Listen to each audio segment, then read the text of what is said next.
All right, so welcome everybody. It is now 6:30 and I wanted to welcome you to our regular meeting of the Larkspur City Council on Wednesday, September 20th, 2023.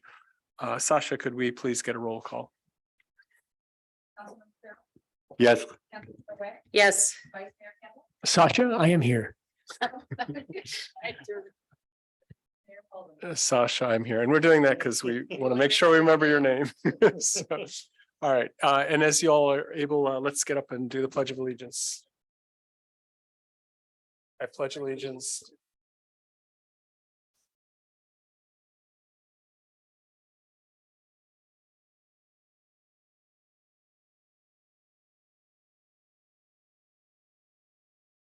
Thank you. So that takes us to our next item, number 2 on the agenda, and that is public comment. And as a reminder, public comment is only for matters that are not agendized tonight. So if there's something you want to talk about, please come up to the mic and tell us your name and where you live. And we've got 2 minutes. So let's go ahead. Mr. Mayor, council members, my name is David McPherson, and while I live in Corte Madera, we spend time, my family and I spend time here in Larkspur every day. So I rise simply to tell you how much my family appreciates the pedestrian facilities that have been built with staff's assistance and your contractors. It makes a big difference on Magnolia, the striping, the use of bollards, the rectangular rapid flashing beacons, so much safer. And we also appreciate that on Doherty, you have restriped Doherty so that there's more protected bike lanes. We use those every week and we really appreciate those. And finally, we have a border collie Pyrenees that needs to be exercised every day, twice. And we love your new dog park and we appreciate all the efforts that went into that. Thank you. Great. Good to see you here, David. Thanks for making the commute. Next speaker. I heard you say 2 minutes, but I read 3 minutes. So You know, it means 3 minutes. I did say 2 minutes because I've okay. been told to trim it up. Okay. But Well, 3 minutes for you, please. I'm reading it, so I even timed it. Okay, thank you. Okay. Good evening. My name's Cammie Eicher, and I live at 14 Drakesview Circle, the circle of townhouses that overlook Niven Park. First of all, thank you for the opportunity to speak this evening. After serving on volunteer boards myself, I also want to thank you for your willingness to devote your time and energy to support and steward the city. I know how it is. The city, by the way, where I was born. I also want to thank Dan Schwartz for making sure our concerns are being heard regarding the matter we're bringing to your attention this evening. I'm here to ask that you give thought to the following requests from those whose homes overlook Niven Park, and specifically the area of the new playground and fenced landscaped area containing the playground elements. I realize I'm addressing the playground late in the game. However, I believe you're aware from emails you've received from my neighbor, Gary Schlossberg, that we've been told the footprint would remain the same at the initial meeting we attended where the new park plans were shared. We all supported the new playground and thus didn't feel we needed to attend further meetings. You can understand then that we were surprised to learn that our 900 square foot playground had now become 5,300 square foot fenced area that would abut several of our homes. Certainly, we're sensitive to, understand, and appreciate the generous donation that created the opportunity for this playground to be built. However, I hope you can also understand our concerns. Before listing our specific requests, I do want to say that the playground plan is beautiful. And if it had been located in a larger, excuse me, in a larger area and not up against our homes, I would be celebrating its creation. The points we hope to have considered, each of which will have direct impact on our homes, include: number one, is there a shorter model of the currently planned 21-foot play structure, that 21-foot tall play structure that will have less of a view impact on our homes and be less attractive to teenagers who already frequent the park at night? Is there an alternative to the pebble harp that will not create noise throughout the day? Can the locations of the slide be moved further away from the home it currently fronts? Can the trees currently planned, specifically the ones that will obstruct the view from our homes in 3 to 4 years, be reconsidered? Again, thank you, and I'd be happy to answer any questions you might have. Great. No, thank you for your comment. Thank you. Okay. All right, next comment, please. Okay, we'll come back to the chamber. Sasha, is there anyone on Zoom? Anybody on Zoom has any public comment, please raise your hand.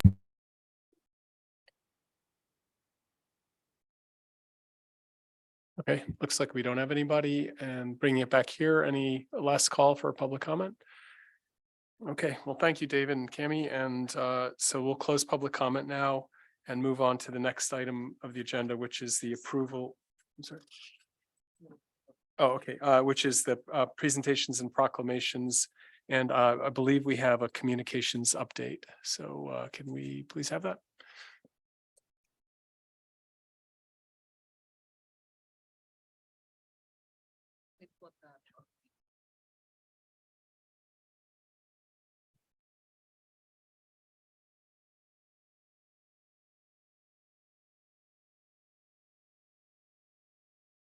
Good evening, Mr. Mayor, members of the city council, members of the community. My name is Shannon O'Hare and I am the assistant city manager. Don't let the old name tag fool you. I have a very brief communications update tonight. As a communications professional, I know that nobody wants to listen to me talk too terribly long, but I do want to let you all know what the city is doing to get the word out to our community and engage our community. Okay, so they're not seeing it on Oh, okay. the presentation.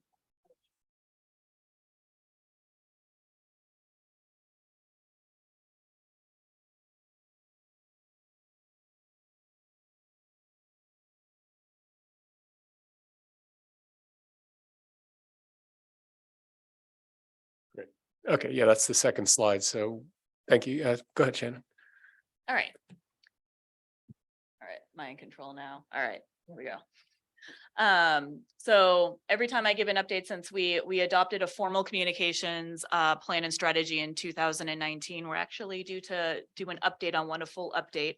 But every year as we add to our communications and increase our audiences, I like to share this chart to just show we can't measure everything we do to reach out to the community, but some things we can. And a lot of our digital assets and services aren't more important than other communications we do, but we do have data behind them that we can share. So way back in the Stone Ages, what feels like I'm sure a decade ago for all of us in 2019, we had a very modest e-newsletter with 648 people. Now we're at over 5,000. We're a community of 12,000 and some change. So that's not bad. There are some folks from outside the community who like to subscribe to the newsletter, but it's majority residents of Larkspur. There are other social media accounts that we have. The library has a number of individual accounts as well as general city accounts. For anyone who's asking, one of the things we'll be doing in 2023, 2024 is seeing how formerly Twitter, now X, evolves over the coming years, and to see how that platform, if it's still an investment for the city. I always plug this because there may be people listening in who don't follow us regularly. We have 2 different e-newsletters that we send on alternating weeks. One is City Council Highlights, where we inform the community of what we do at these meetings. And the other one is the City Manager Update, where we give general news about what's happening in departments, what's happening with our partner agencies, projects that are going on, events in the community. We've started tracking our communications monthly. This is new for 2023. So we share with department heads, staff who asks, and internally, we've started tracking exactly how our communications are doing month to month. We don't make big adjustments at this point, but we're trying to measure if engagement goes down, if engagement goes up. Now that we have healthy followings, we're able to do that. When you have 600 people, it's very hard to say you could have a 10% decrease and it's not very many people. Right now, we actually have the scale to have this be meaningful. Our most robust digital platform, aside from the newsletter, is Instagram. Instagram does great for us, and Instagram especially is great for both partner agencies promoting us and us being able to promote partner agencies because we have a built-in audience. So especially some of our community groups that are either new to social media or relaunching social media or just have a different audience than we do are able to get some traction through our platform. So this was unpaid. If we paid, we would have had more. But we were able to reach, 700 people and some change, including people who usually, about 80 people who usually don't follow us for the Larkspur wine stroll that just happened. The wine stroll was very well attended, so I don't know how much help they needed on the Instagram. It was a very well attended, great event. We also plug our community meetings. As you'll notice, if we go back to the wine stroll here, we have 67 people who like that post. I'm sorry, for our city council meeting, we have 2 likes. So as it turns out, people like wine and spending time in our downtown more than they do in council chambers. We could get But- 4 more. But to the point of this was an unpaid post, but for city council meetings we have or other community meetings, et cetera, that's where you'll see this boost post option, the like lower right-hand corner. That's essentially one way to pay for advertising on Instagram. We do that for events where it's harder to reach folks and harder to let folks know about what may be going on week to week, day to day, month to month in our organization. So I sandwich that in with, a little dig at that, but also our community services department especially has really increased their kind of soft marketing, not formal marketing plans. We'll get there, but instead of just promotion, to actually start now that events are back, now that people want to be together, we're working on reaching more and more people from in Larkspur and around the community to attend these events. So this got 258 people reached. I think, what did we get? We got 9 people liking that. Part of the work plan for 2023 was a visual refresh of our city website. So this is a preview. This isn't finished yet. This will be coming in October, but this is what the redesigned City of Larkspur website will look like generally. So it's not a full redesign. At some point, staff will redesign the website. This has a couple of components. One, it's just a refresh on the back end. Our web designer, there's some back end coding they do so that it stays mobile compatible, so it stays compatible on tablets, etc. Very small in the bottom right hand corner, you'll see a little guy there. We've also invested in something called Audio Eye, which is an accessibility software. There are a few of them out there that helps increase ADA accessibility on the website, as well as just general accessibility, even if it's not necessarily ADA, for visibility, audio aid and things like that on the website. The other big component of this, although it's a pretty modest refresh, is that search bar in the middle. How can we help? There should be improved search functionality within the website to help folks find things like documents. Yeah, if there are any questions during this report, feel free to jump in. Is that going to be a .gov website? Because I'm in the process of working with the state to get the .gov domain. okay. We're gonna keep cityoflarkspur.org because a lot of folks know us that way, as well as how we pay for the domain. But there's a process you can go through to get to claim .gov. Well, I think there's a bill, because I sit on the legislative committee for next year, or maybe Sky knows that it's going to require all government to go to .gov in 2 years. We've been on it for like the past year, and we're just waiting on some paperwork because we wanted the refresh. Okay. But the city of larkspur.org, if folks go there, will still redirect, et cetera, to that. I think Larkspur City Hall, our very old domain, still gets redirected there. Okay. Folks want it. We may have sunsetted that, but we did for a long time. The other thing that people didn't see, but was part of our 2023 work plan in 2021, 2022, we did a community survey that went out to folks. There was the scientific survey where, for people who don't know what that is, if you don't do a lot of survey work, where folks are randomly sampled who are demographically representative of our community. Then that's weighted to get results about how they feel about our community, government services, things they'd like to see from the city, and generally how they feel about where they live. So that was our first baseline survey. And then we waited a year, and now we're doing this again. So there'll be a second round of this that will be going out shortly, and there'll be more information about that. But staff has also been working on that on the back end of having these community surveys so we can really see what folks are thinking. And this is how the survey works if you're one of these folks who receives the survey. Very, very small writing, but the PowerPoint will be added to the staff report for anyone who wants to see it. So in conclusion, I also just wanted to go over some other things we have for 2023-24 communication goals and works in progress. We always continue to move towards centralized citywide communications. That's always something staff is working on. Especially this year, we're going to be working with departments to develop formal outreach plans versus noticing or promotion, to actually have an outreach plan and have a calendar that goes with certain projects or events. Conducting the follow-up community survey and analyzing results is going to be a big project for staff. And then continuing to improve usability and accessibility in communications. I shared what the website and AudioEye. That's not the only platform. We're looking at improving accessibility and how folks can receive materials in ways that are useful and legible. And then we're going to expand. I usually have on here expand digital platforms, expand digital assets. We're expanding in-person events and in-person outreach opportunities. We've really built up a lot of our digital platforms, and in-person events are back. So looking at how we can meet people where they are, or potentially have different departments meet people at other events. Our community services departments, we just had our season finale of Concerts in the Park. You know, I was just talking to our library director, Damon Hill, about the library being present at that event a couple of times and going out and shaking hands with people and meeting people. We're also in the process of launching a library e-newsletter specifically for the library, as well as increasing actual marketing efforts in the community services department, including marketing budgets, measuring what marketing gets us, seeing if we have higher turnout, et cetera, again, versus just general promotion. We've added the recreation coordinator position, and we have an analyst in the city manager's office in the administration department.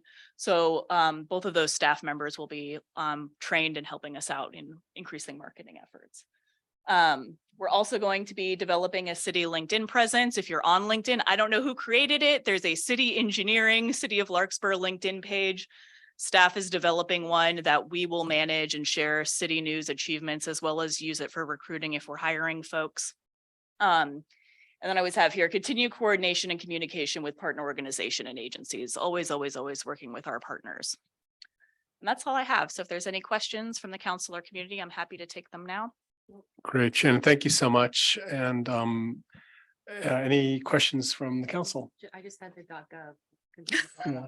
Got the answer. Kevin, Scott? Yeah, can you go back to the first slide? Yeah. I think it was. Oh, sorry, hang on, let's just get it back up. With the engagement numbers. Yeah.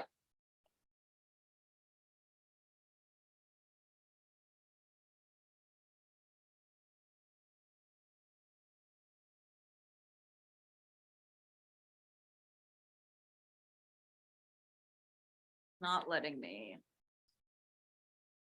put it back. Oh, here we go. This one? Yeah, that's the one. Yeah. So next door is the real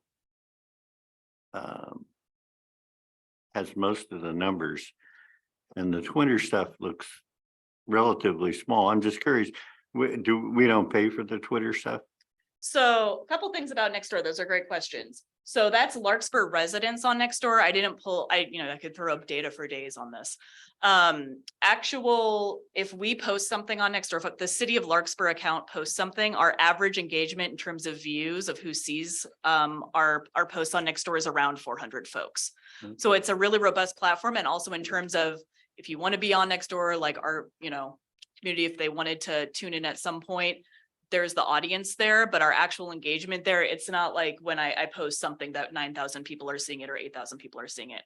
To Twitter is our most modest platform, and especially the City of Larkspur Twitter account. At this point, we maintain for reputation management, so no one squats on a City of Larkspur, blue checks their way into pretending to be City of Larkspur and creating a parody account or something. I don't know.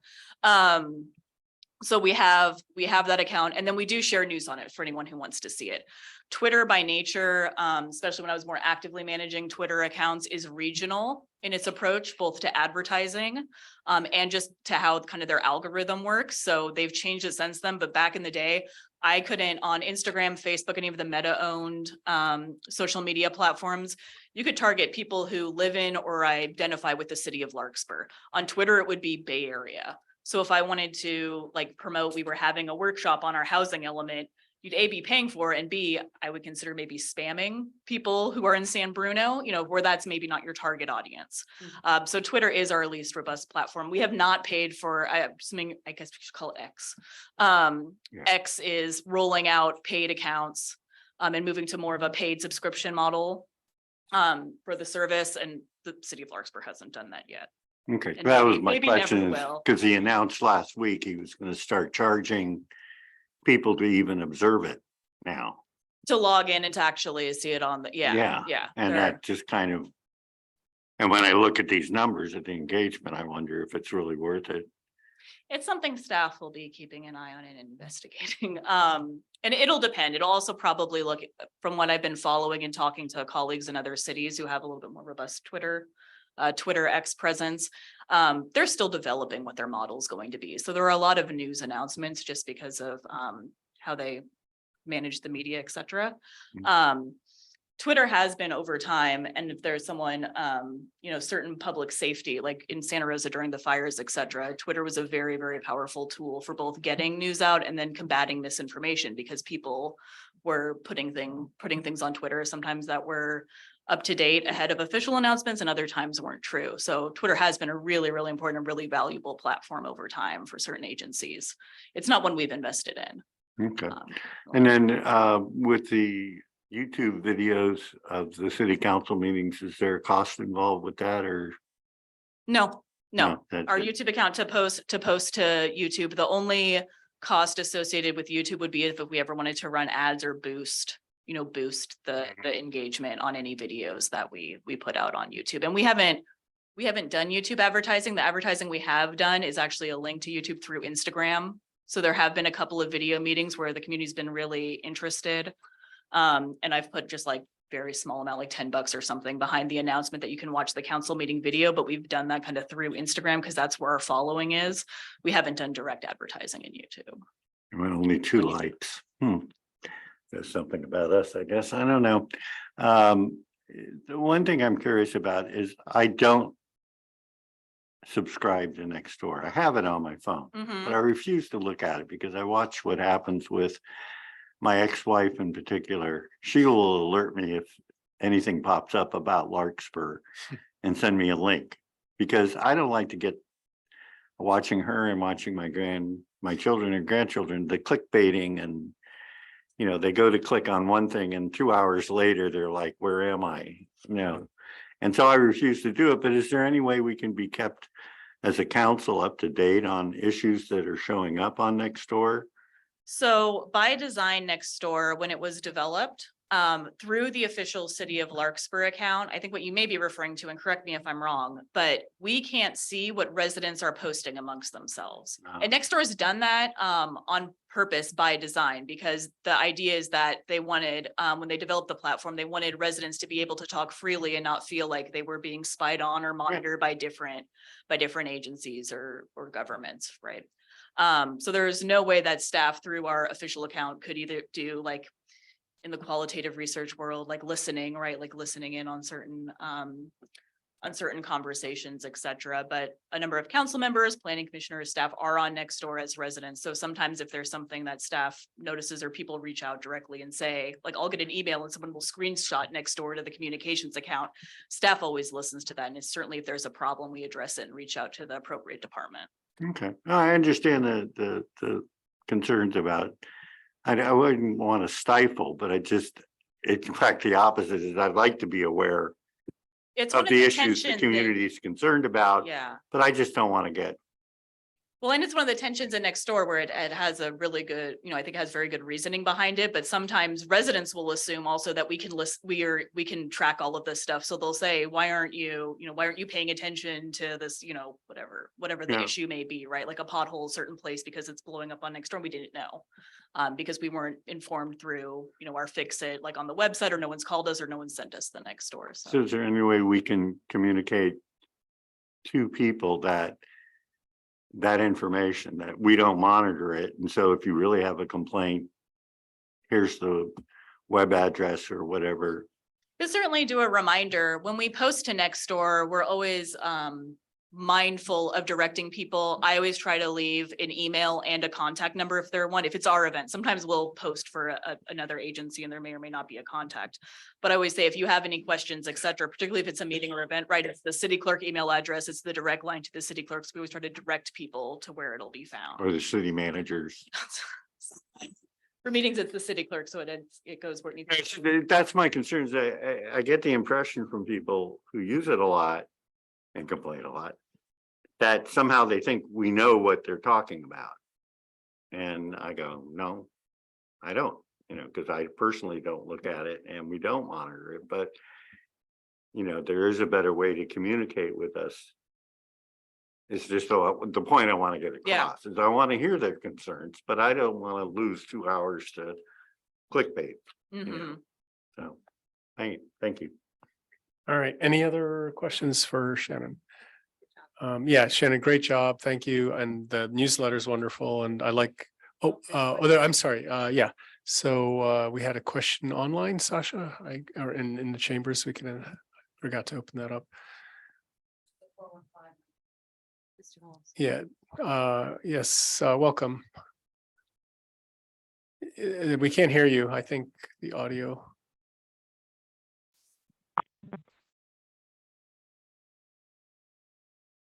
We'll come back in a second. James Holmes. Oh, Larkspur. okay. Hello. Hey, Hi. welcome, James. Yes. Thank you. Well, when the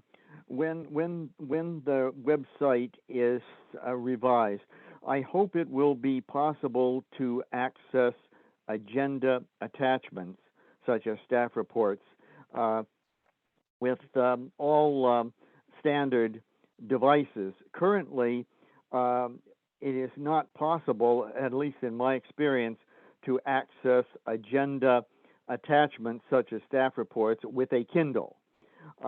And that is very unfortunate. I can access agendas, but I can't access the attachments. And actually, my tenant in San Francisco, who's a professor and very knowledgeable about this, he can't do it either. There is, and I have had some explanation as to why that is the case.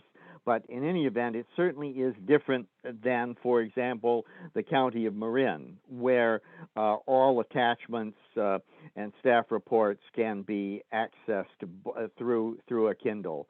So I would hope that in the interest of expanding accessibility, it will be possible to access staff reports and other agenda attachments through a Kindle and not having to have a laptop.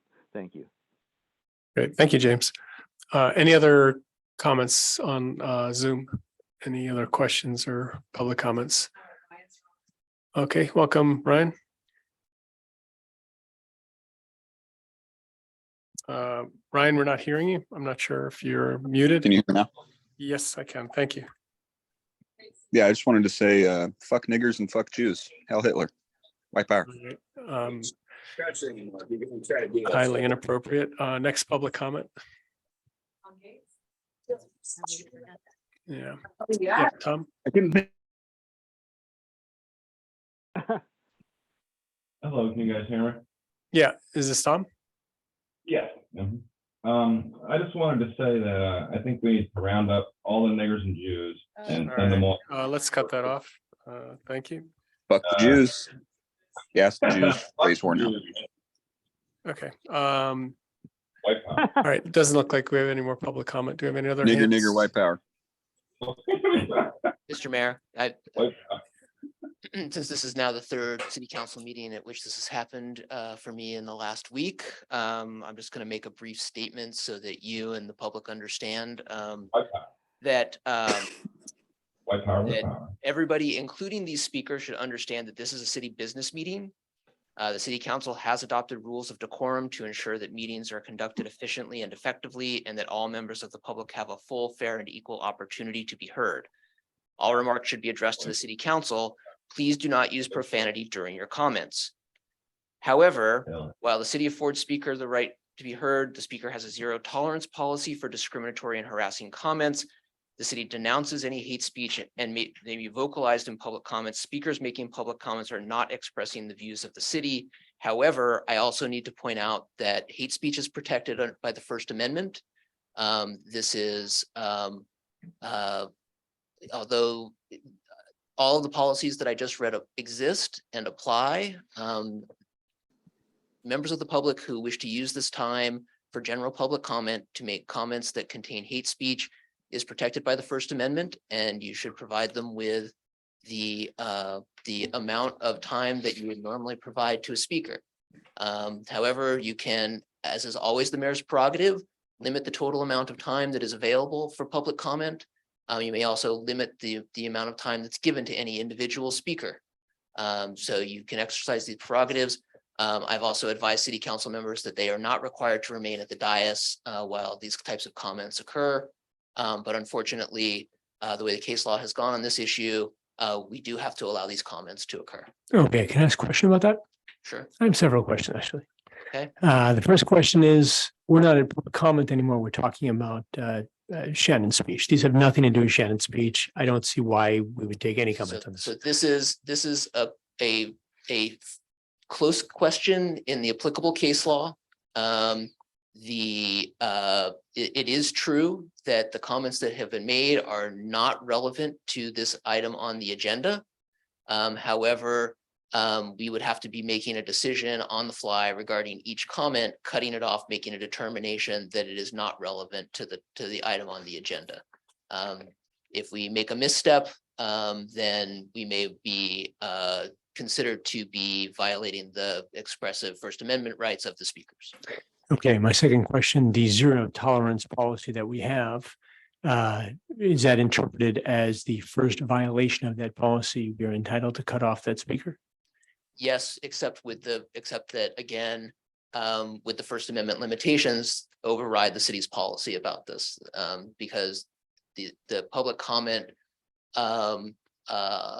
ability for during government meetings is considered to be protected by the First Amendment and overrides the city's own policies. Okay, so again, just understanding, so what you're saying is that if somebody has a comment that goes against the city's policies or zero tolerance policies under the First Amendment, we are required to let them have their period of time, whatever that is. Although I guess what I've heard is we can give the same amount of time to all speakers. We can't discriminate against speakers, but if the mayor wanted to say, hey, you know what, we're not going to do any more public comment today, or regardless of what the content of your comments are, or, you know, as long as he applies it across the board, that would be fine. That is correct. Okay. And again, we've already had several minutes of public comment available. If you wanted to determine that you were not going to allow any more public comment on this item, that would be a choice that the mayor could allow. Yeah, so if I understand it correctly, we've had 3 comments that, you know, just to be clear, we've cut off public comment for anything disrespectful. So that's certainly my prerogative and my choice. And I would, if anyone has public comment, they can submit it in writing if it's relevant to Shannon's presentation. I just want to clarify that we are required by the Brown Act to continue to allow public comment on each item that's on the agenda.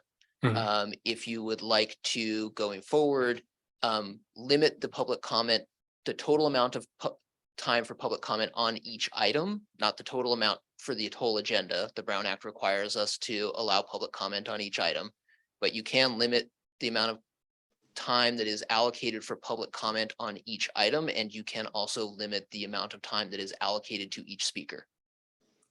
But again, it's for each item. So at this point, if we wanted to say we have already allocated 4 minutes for this item, that's the total we're going to allocate for this item, we'd be in our rightful place to say that. I believe so. Okay. Okay, let it be so. So I think we've allocated sufficient time. And Shannon, thank you so much for. Mr. Mayor, I was unmuted. Okay, so with that, we're done with our presentation and we move on now to the approval of the consent calendar. And we have 9 items tonight. Does anyone on the council wish to And- pull an item? And I also just want to remind you about the consent calendar, that the general public comment time was the time to make comments on the consent calendar. Okay, great. So You do then, not need to allow additional public comments on the consent calendar. okay, great. So then for the 9 items, does anybody on the council wish to pull an item? Okay, I'll entertain a motion to pass the consent agenda with all 9 items. I will make that motion. I'll second. Okay, we have a motion, a second. Sasha, can we get a roll call? Councilmember Carroll, Yes. Councilmember Wade, Yes. Vice Mayor Campbell, Yes. Mayor Paul. Yes. Great, thank you. And that takes us to number 5, which is our city manager's oral report. Could we have a report, please?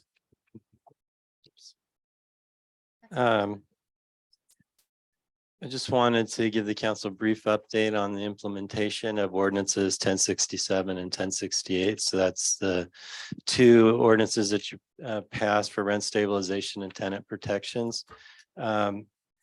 Staff is currently in the process of interviewing firms that provide support to government agencies for engagement with tenants and landlords, tenants and property owners, with the hopes of having one under an agreement to support the city here in the next few weeks. I had initially thought we would try as a staff to organize some sort of forum, particularly centered toward educating tenants, but I've been so impressed with what some of these firms can provide. I think it'd be much better to get somebody on board who does this as their regular job, so that we have a really solid presentation. So probably won't do that forum until we have that group on board, and that might take another month before we have them on board. So a little longer out there, but I think we'll have a better product that way for the community. We're also in the process of evaluating different options for managing a rental registry. So that implementation piece will be coming back to you in the very near future after we've finished looking at presentations from different products that are out there. So I think you'll have an item on your agenda to kind of update you and seek approval for some of these items in October. Okay. Great. Any questions for the city manager? Okay, so with that, we can move to council members' oral reports and comments. Any council member have anything? Not from, I have some. What he does. all right, Okay, council member. just some Wade. things I need to fill you all in on, and I've been a little busy in the last couple of weeks since our last meeting, and some things I just want to make sure my council members and the public know. So I represent us on the Ross Valley Paramedic Authority. And we met 2 weeks ago, and really it was updating the agreements between the Ross Valley Paramedic Authority and the fire agencies which they serve, including ours, Central Marin Fire. But we also received a 2003 Mission Lifetime Bronze EMS Award, which they were very proud of. And this is in response to some life-saving activities that our paramedic authority did. So pleased to see that. I also attended the Chamber of Commerce as the liaison for the wine stroll debrief. Those of you who went to the wine stroll knew it was a huge success. And they were debriefing what went well, what didn't go well, and looking forward to sharing with us what their sum total of financial benefit was from that, which we'll hear soon. I also, as a liaison to Larkspur Community Foundation Board of Directors, attended their meeting. And most of the things that they talked about were activities that the Larkspur Community Foundation plans to do, but they were particularly interested in my report on the Project Home Key and South Alicio and how that's coming along, and what opportunities the Larkspur Community Foundation has to support the new residents there. So there's already been a lot of hospitality arrangements for the new residents, but they're going to keep it in their wheelhouse to see if they can continue to help, as they did with a Homeward Bound project right here near St. Pat's. So the other thing that I thought was important, we had a presentation. I represent the Larkspur and the Marin mayors and council members on the County Disaster Council. We had a update from PG&E about their plans for the fall for not just PSPSs, which are the public safety power shutdowns, which we're familiar with, in which they announced in advance certain zones that may pose a high risk for fire and so preemptively shut down power in certain areas. And you should register on pg&e.com for getting notification if there's going to be a PSPS in your neighborhood. But they also announced EPSSs, which are this new technique in which they are going to do enhanced power line safety shutdowns, which are new transmitters on the individual power lines that if some foliage hits it, it will automatically shut down.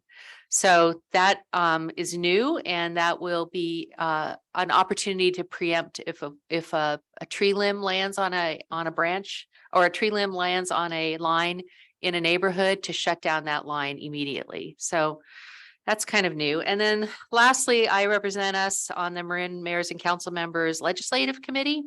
And this particular month on Monday, our guest speaker was Assemblyman Damon Conley, who spoke to the group about this year, his first year being our representative.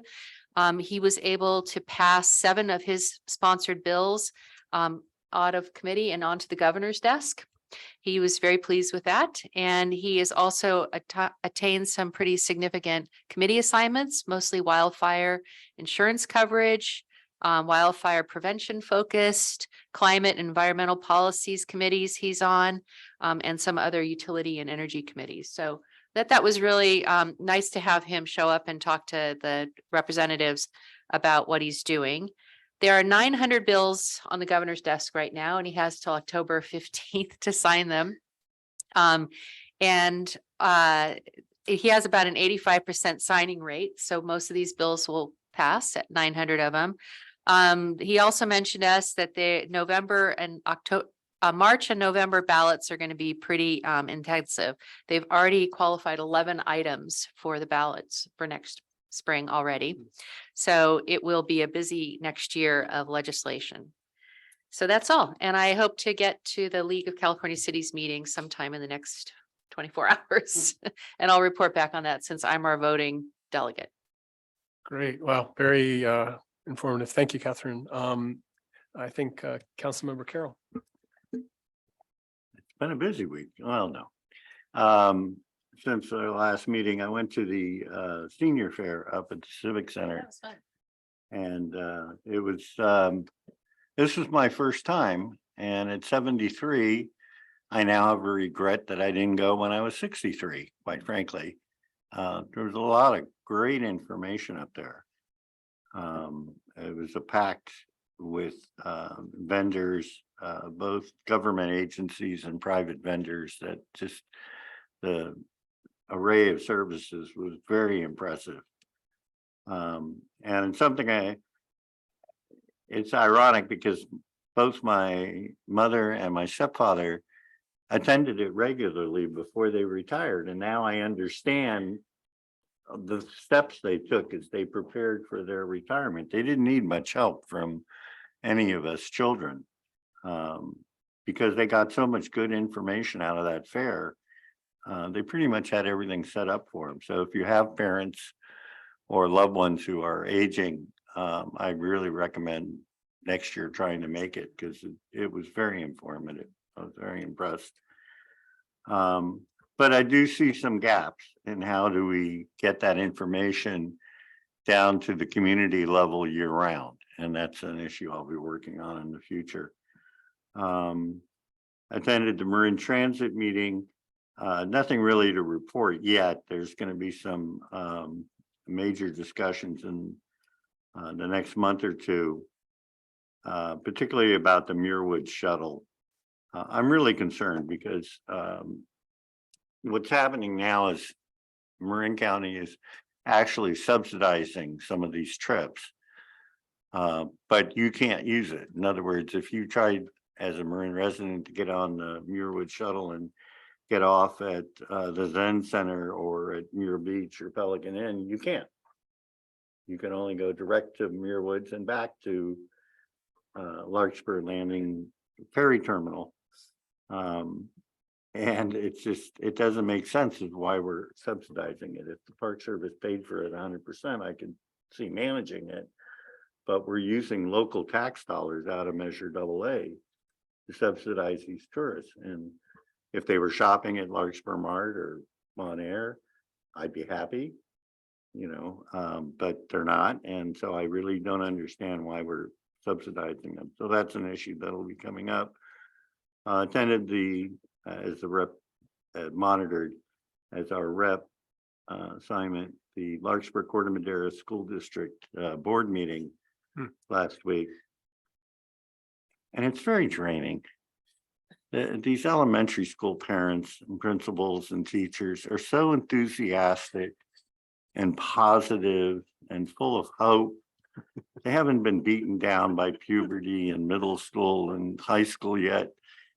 And it's very draining. I might be willing to trade this for a sewer district or something a little less exciting in the future. But all very positive reports. It was very encouraging. The only sad moment, and I was debating whether to comment on it tonight's meeting, but now I will.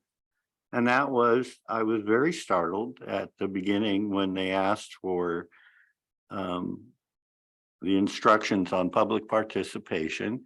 They essentially said what Sky just went through instead of the minute or so instructions, it was like a 3 or 4 minute speech outlining at what point they would actually cut off debate and leave the room if things got out of hand. And I just was so disheartened. But then when I asked about it, I was pointed to a couple of YouTube videos of school districts in the East Bay that literally have had to call the cops in on some of their meetings. It hasn't happened here yet, but it just is very disheartening. And then what happened earlier this evening, sad. The last thing was I attended as our rep, the Marin County Council and Mayor's Association Committee on Homelessness. We had a presentation by Homeward Bound, which was very informative. The thing that is a little disturbing to me is that we have 2 more projects in the pipeline. There is a potential for Home Key 3 funding. I guess that's on the governor's desk now. And so they're hopeful there might be even more money for further housing. But what I find disturbing is we're getting predictions of a heavy El Nino this year, which is a lot of rain and potentially some cold. And there's really nothing set up for emergency housing at this point. I think that's something that really needs to be looked at, and I hope we're going to discuss it at our next meeting. And that's it. Great. Thank you, Councilmember Carroll. So I have to confess, I'm one of those Larkspur. Uh-oh. Go for it. One more thing. Tim Cook. I did bring up our questions about 1251 South Alicio. They are not going to be providing TVs for the individual apartments, which I think is a mistake. Because I know that was one of the big attractions to Jonathan's place, was all the rooms that had TVs in them. They're not going to provide a fitness room because of the liability and upkeep costs. They just don't think ecumenical or Episcopal Community Services, just they don't have it in their budget. The patio furniture has been installed. I emailed you a picture of that has shown up. And as far as the dogs will be doing their business, they currently are setting aside, they realize there's not enough room in the front, and they have just done a lot of planning on the front of the property. So they are going to be having a dog area on the side with 3 dog poop bag dispensers, and it will be maintained and stocked by property management.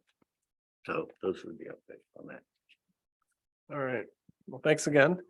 I'll be very brief. I was just going to say, I confess I'm one of the Larkspur Corte Madera enthusiastic parents, so we'll have to switch that assignment. I went to the SMART meeting this afternoon, the board meeting, and they're continuing to try to tweak their business model, increase ridership, and they had a Starlighter program, which they're going to end now.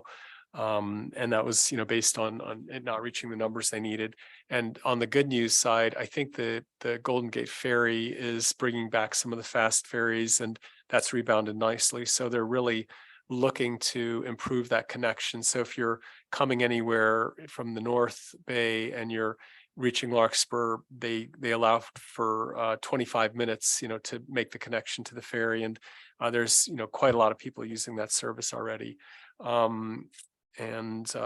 Yeah, more to be discussed there. There are definitely quite a few programs in the works. So in the interest of brevity, I'll move on now to the next item, which is public hearings, and we have none, number 7. And that takes us to item number 8, business items. And Mr. Mayor.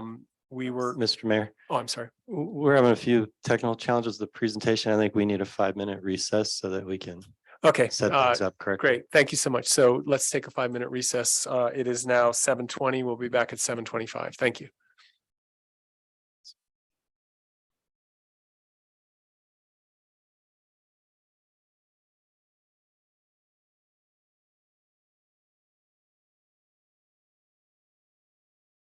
Turn this agenda item, this is business item 8.1 over to Public Works Director Julian Skinner. Good evening, Mr. Mayor, members of council, members of public. My name is Julian Skinner. I'm the Public Works Director for the city of Larkspur. And our item tonight, you saw last council meeting as a consent item, and you asked some questions, and first to bring it back to you. So, excuse me. So we're here with our presentation tonight. This is for the North-South Greenway Old Redwood Highway multi-use path.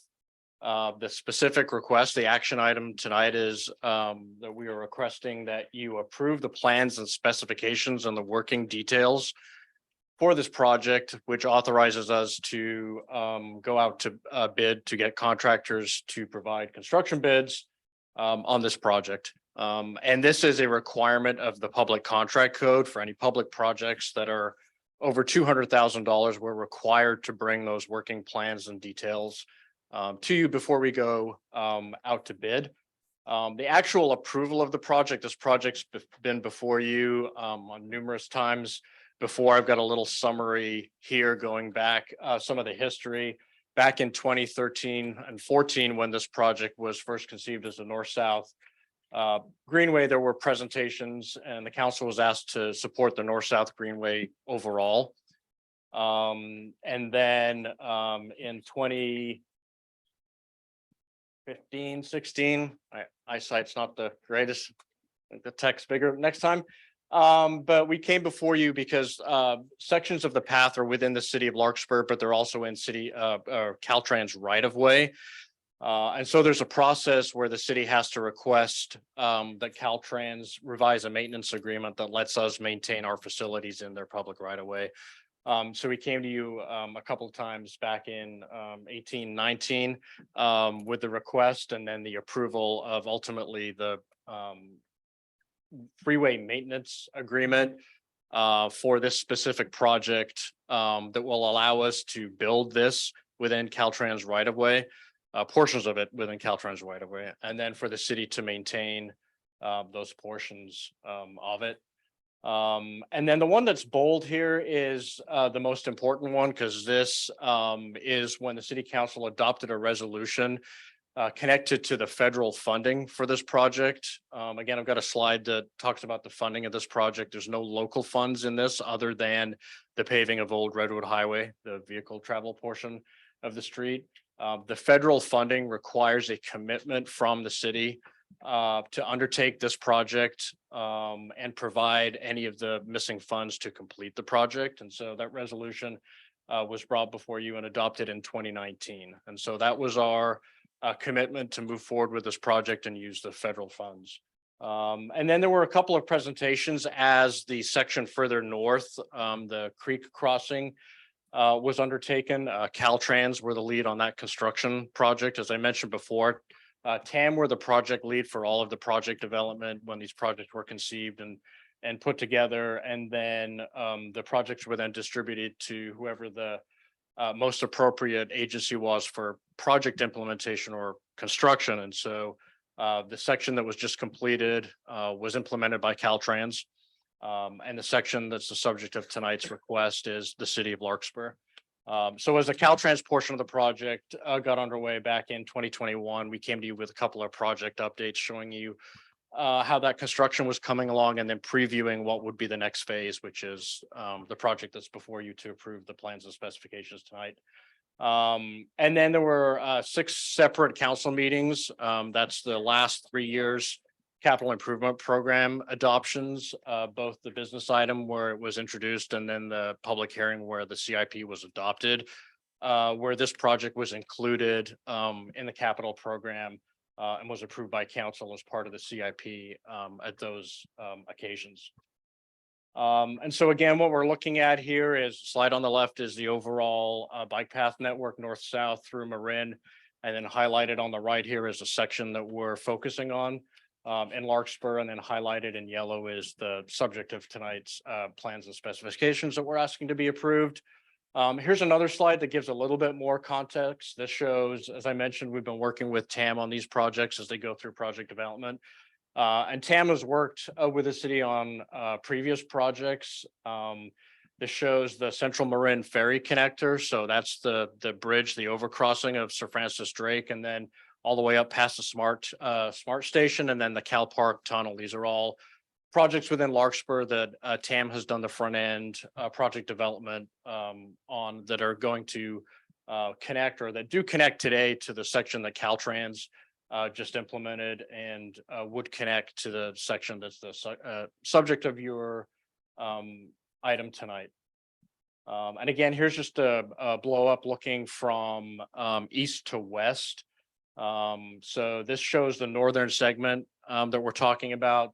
The section that's in orange was just completed by Caltrans. The section that's in yellow is within the city limits. Little pieces of it are within the Caltrans right of way. That's why we have the maintenance agreement I mentioned earlier. But that yellow section is the subject of tonight's request. Again, the funding, this is all grant funding, the big chunk of it, big 2 chunks of it, both federal and state, over $1 million each to pay for this project. And then again, there's about $150,000 that the city is going to pay of Old Redwood Highway along with this bike path. And again, the federal funding was approved by council in 2019 in that item that I shared previously.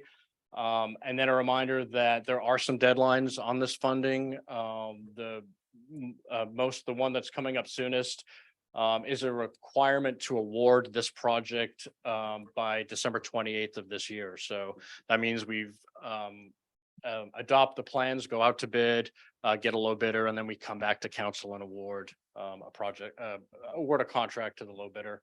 And that all needs to take place before the end of this calendar year. Again, this is one slide. I didn't include all of the details from the plans I shared with you last time, but this is essentially the plan view split into 2 segments. So it shows the new asphalt multi-use path that would go on the west side of Old Redwood Highway. So it's going to go between Old Redwood Highway and the Caltrans Freeway. And it basically is scheduled to connect to the landing point of the work that Caltrans just completed. Then it would go all the way down to where the pedestrian overcrossing goes across US 101. And that's the end of the presentation. I'm available for any questions. And then Bill Whitney from TAM is with us tonight if there are any questions of our funding partner TAM related to this item. Great. Thank you so much, Julian. Council members, any questions for our Public Works Director? Yes, please, Scott. Hey, Julian. I had a chance to, first of all, thank you for making kind of a duplicate presentation. It was on the consent calendar, and I wanted an opportunity to look at it and better understand it based on the concerns brought up by Councilmember Carroll. I just want to confirm a couple of things so I make sure I'm on the same page as everybody. In the project that's being built, we have 101. And then there's going to be a paved shared bike and pedestrian path. Next to that, you're going to have the park cars, right? Is that correct? That's correct, yes. Okay, so there are no changes to the opposite side of the street, correct? There is an additional sidewalk from Rich Street South on the other side of the street, but from Rich Street North, there are no changes to the other side. That's correct. Okay, is there anything in this project that is preventing, if Larkspur wants to pave the other side of the street at some point, a sidewalk on the other side of the street that we can do that? No, basically this project has been laid out to maintain the parking and maintain the vehicle lanes essentially where they are today, so that whatever we would want to do on the other side, on the east side of Old Redwood Highway, we would have the same options pre-project as we would post. And right now, my understanding is going south, you come off the bridge that was just done, and there's an area where there's kind of a thin bike lane next to the cars before the road. That is now going to be the paved part on the other side of the cars, correct? So as you would come off the bridge structure today and get onto Old Redwood Highway, you have the option of moving into traffic and traveling on Old Redwood Highway, which is a shared class 3 bike facility. And so you would be traveling between the southbound vehicles and the cars that are parked in that southbound parking strip.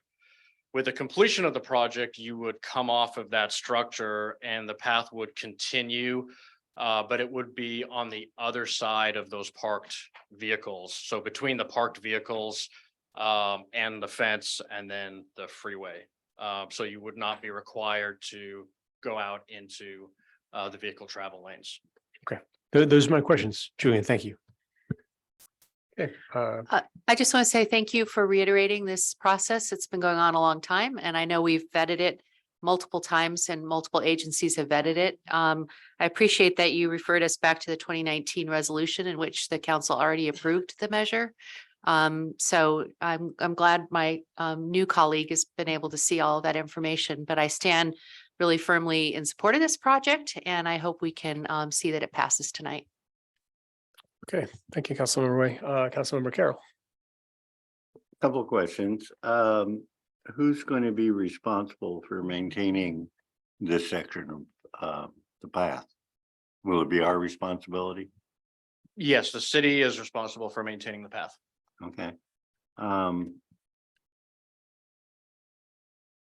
The project goes back to 2013, 10 years ago, before SMART was operating. And there was foot traffic from the ferry to the bus pad along that route, but that's now with SMART, it's been replaced. There's far less foot traffic that's going along there. In the original report from 2013 on the workshop that was held, there was questions about whether this was a multi-use path or not. And that's your first slide tonight was the first time I've seen multi-use path in reference to this. And in the workshop that was held in, I'm not sure, 2015, somewhere back then, there were questions raised about whether the width of the path, because it's the current bridge path is 12 foot wide. This is narrowed down to 10, as to whether that could be a multi-use path.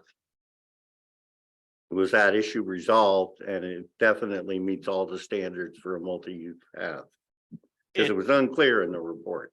Yeah, it does. At some point, I don't know the exact year, but the Caltrans recommendation for a multi-use path changed from 8 feet to 10 feet wide. The minimum is still 8 feet, but the recommended is 10 feet. In addition to that, there's a requirement to have a 2-foot shoulder on both sides. And so the actual clear width of asphalt that we have here is 12 feet, but it is an 8-foot path with 2-foot paved shoulders on each side, which meets the standards for the path. Okay, but in the drawings, it shows that it's a 10-foot wide. I mean, I'm not an engineering, expert in reading these things, but when I measured it, the exit pathway at the bottom of the bridge, I measured the bridge, it's 12 foot. when I measured the curb that was part of that project, it's 10 feet wide exactly. Yeah, there may be some overlap between where the bridge project touches down and has to conform with existing conditions on Old Redwood Highway as an interim condition before we build the next segment. And so I don't know if Bill understands all those details better than I do, but there may be a section there that was narrowed to conform to existing.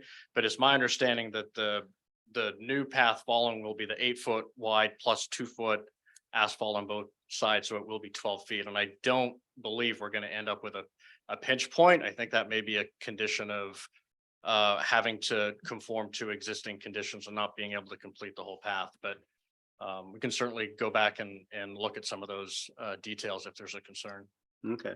Well, I do have a concern because I asked if we could have 2 pictures for part of tonight's presentation.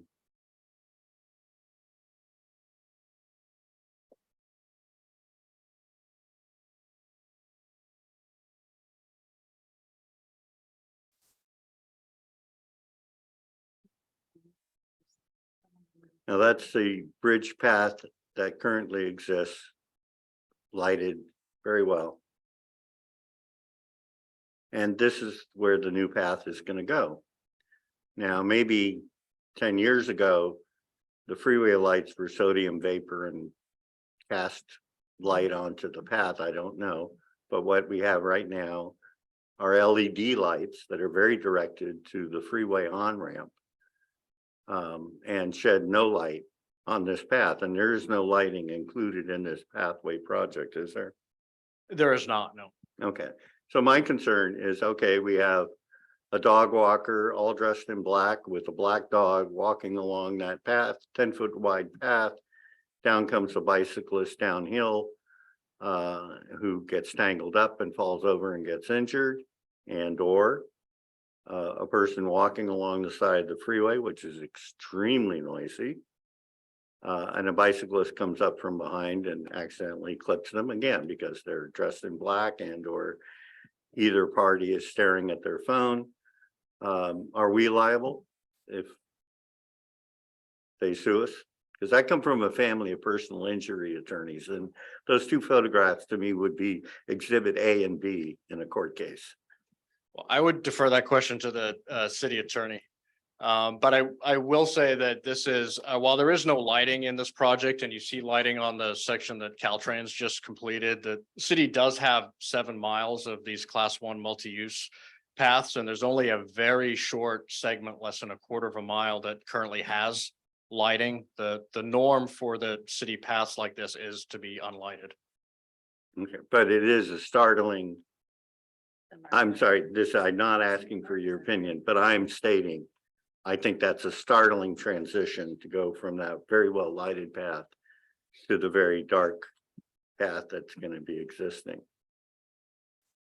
Julian, it's basically a Caltrans standard condition. So if we build to a Caltrans standard condition, that's not considered dangerous. And as long as it is not a dangerous condition, the city would have immunity for having constructed it in a way that complies with that standard. So somebody would have to show that there was a condition that was unexpected, that was not how it was built and operated. And since in this case, it is designed, built, and operated without lights, that condition would not be considered dangerous, and the city would be able to rely on the government immunity that it has. But we still would be sued and have to pay for the our attorney fees. The claim would be referred to the city's risk pool. The risk pool would very likely pick up that defense. Okay. City would have to pay basically its deductible. But depending on the nature of the claim, could anticipate some adjustment in rates as a result of that, but the out-of-pocket expense would be limited to the deductible. Okay, thank you. I just part of the issue in this is that directly across the street from this project are now 90 homes. There were 89 back then when this was proposed. And only the master property owner who lived in Dillon Beach was notified about this. And she chose not to notify any of the 89 residents in her quarterly newsletter that this project was coming. And so for a lot of us, the first we really heard about it was last year after I got elected to TAM and started to see the paperwork start coming through. I think that was last December. And I started asking questions, and I've been inundated with facts and information in the last 3 days that if I'd been provided a year ago, I think what might have not led to this meeting, quite frankly. I think my concerns could have been addressed much better had there been better communication. That's 89 residents, probably 200, 300 residents that are most directly affected by this.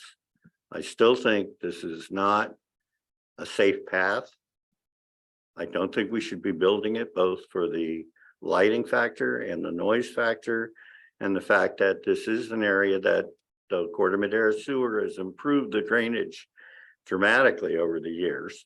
You don't see all the television trucks out there filming anymore. I think Cron was the last one to finally realize it wasn't flooding 6 inches anymore, but it still does flood when it's actively raining, and it does splash on, will be splashing onto this pathway.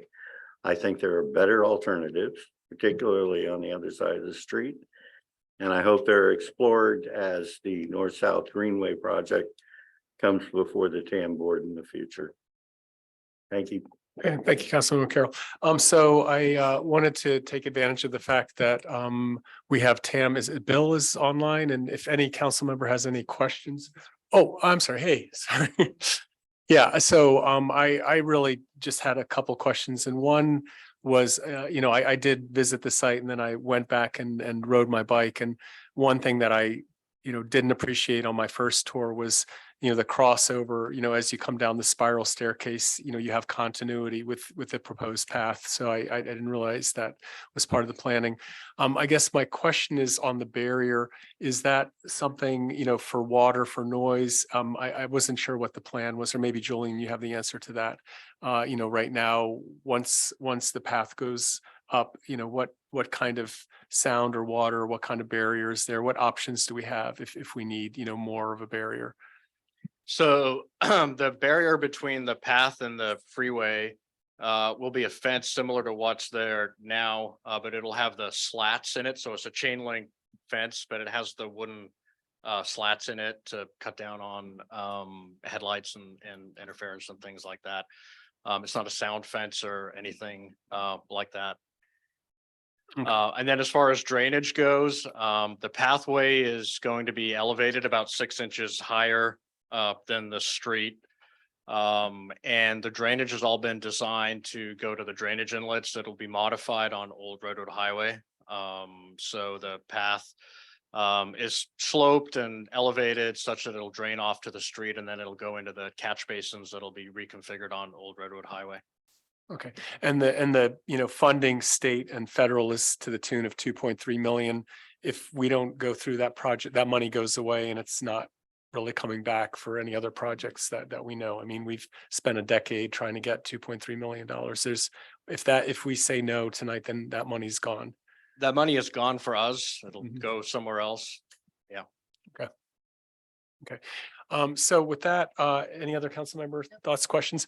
There's been quite a lot of comment and input from the public, and there's some online letters. So I'm thinking that, given that we also have a special meeting we have to go to, that I'm going to limit the public comment to 4 minutes. So if anybody in the chamber would like to make a comment, 4 minutes of public comment tonight, and then we can go ahead and make a motion.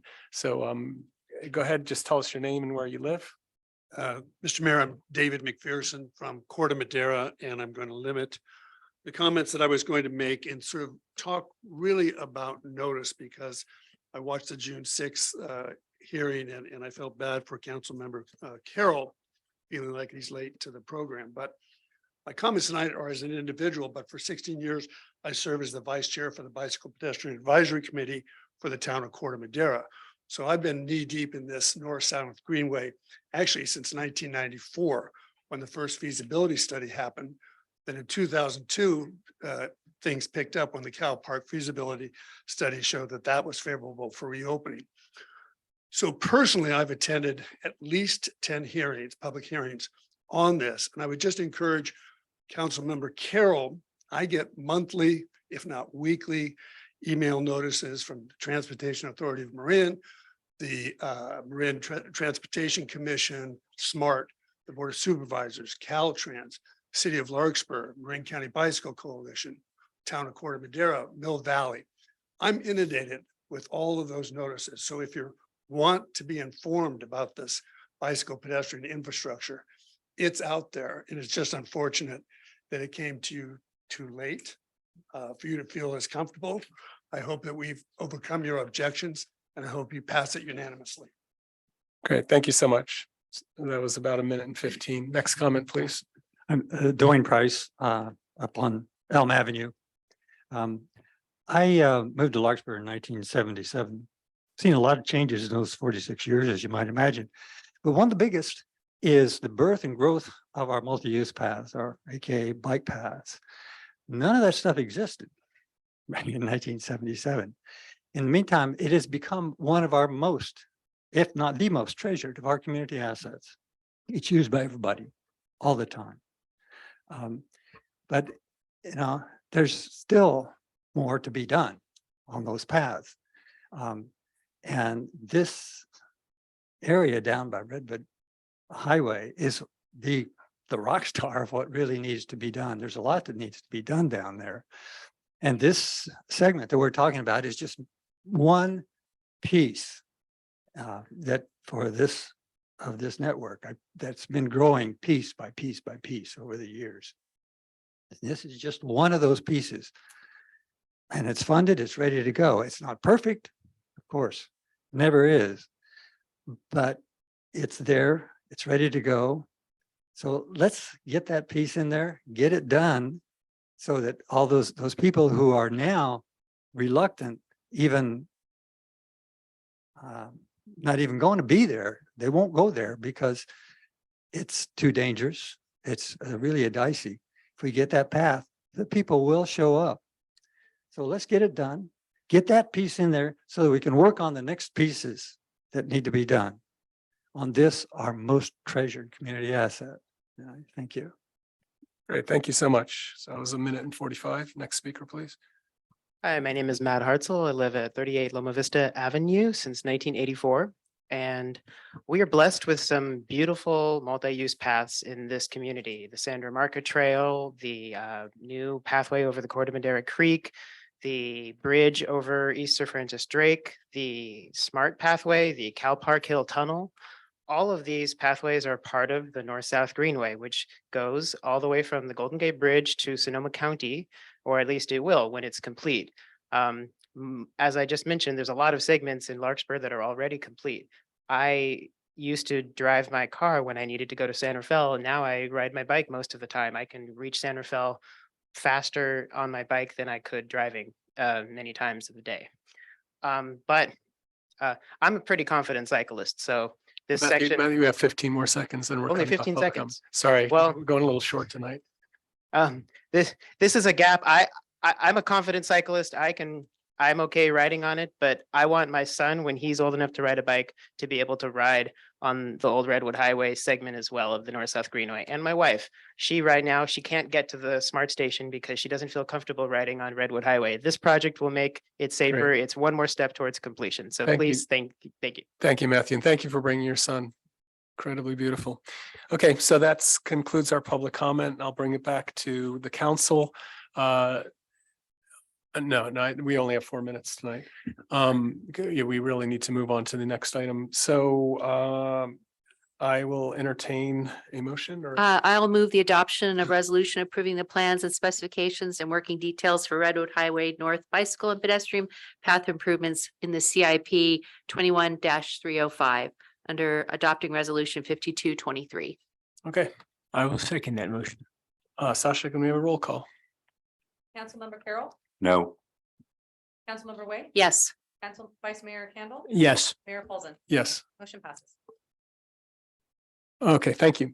And so with that, we are at item number 9, which is adjournment. Can I ask a question to our city attorney before we adjourn? Yep. legally, if there were people who may have been cut off earlier, is there any legal reason why at this point we should allow 15 seconds of public comment to people who feel that they got cut off earlier?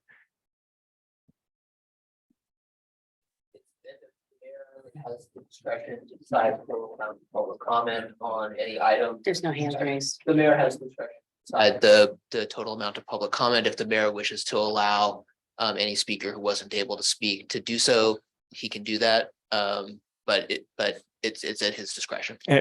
Just asking your legal opinion, do you feel that that would be required at this point? I don't believe it's required. Okay. Okay, and given that we had a lot of business, we concluded that is the end of our meeting, and we will have a regular meeting again on October 4th. And everybody have a good night, and we'll see you then. Thank you.